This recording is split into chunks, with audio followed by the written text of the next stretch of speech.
What do you think about the future of YouTube and being a content creator and AI? Because I know you have some thoughts on that. One day I'm having a panic attack about it, and another day I'm like, "We're fine. We're gonna be fine." Do you know who Gary Vee is? Of course, yes. I got back into him, and the first video I watched was him talking about how in a few years, we're all gonna be watching AI AI people. creators. Yeah. And I was like, and then I had, because this was around the time that I'm like, maybe I should go more full time with YouTube. I watched a video from Casey Neistat, but he did a video on Sora, Sora, the Oh, on video Sora. Okay, creation. okay.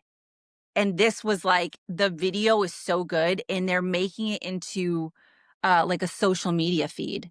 And you can basically prompt anything. It looks exactly like you. You can collaborate with other people, and you're basically in this alternate world.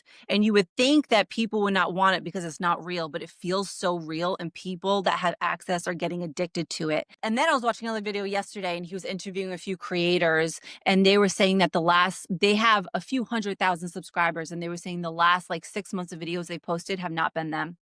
It's been an AI person, Mhm, and the mhm. person interviewing had no idea.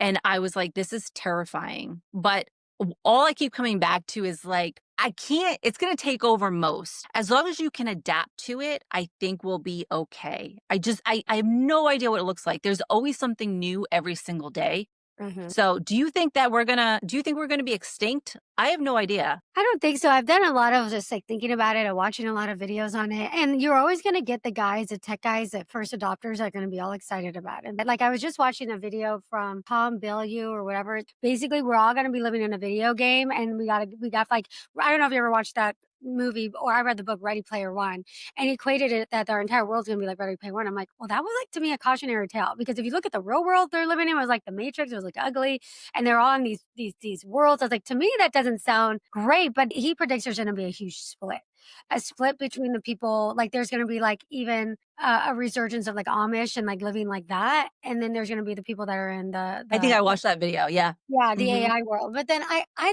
don't know if it's gonna be that much in the middle because I do think that it's not gonna be like what the tech bros say in the sense that like everyone's gonna adapt and everyone's gonna be really into it.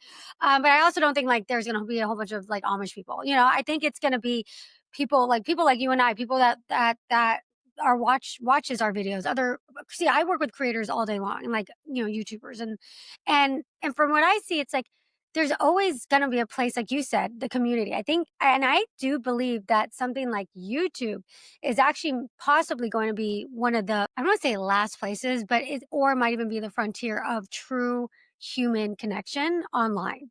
Because anything short form, I think, is already a very transactional experience.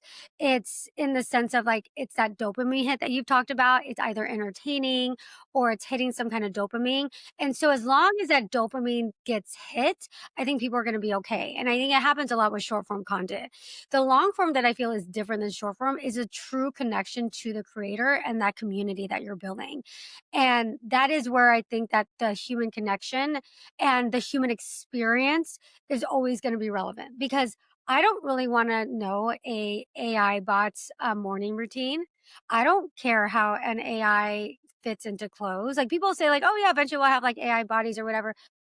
I don't know if people are gonna really want that in that segment. I think in certain segments, like things like more like education, where you're sitting there and you're talking about education or whatever, like, yeah, that can be an AI person because it doesn't matter, it's either you or the person. But if you're really sharing about your own human experience, I think that's always gonna have to be humans. Yeah, so the video I watched on the guys that had been making, videos for 6 months with AI, it was all on news.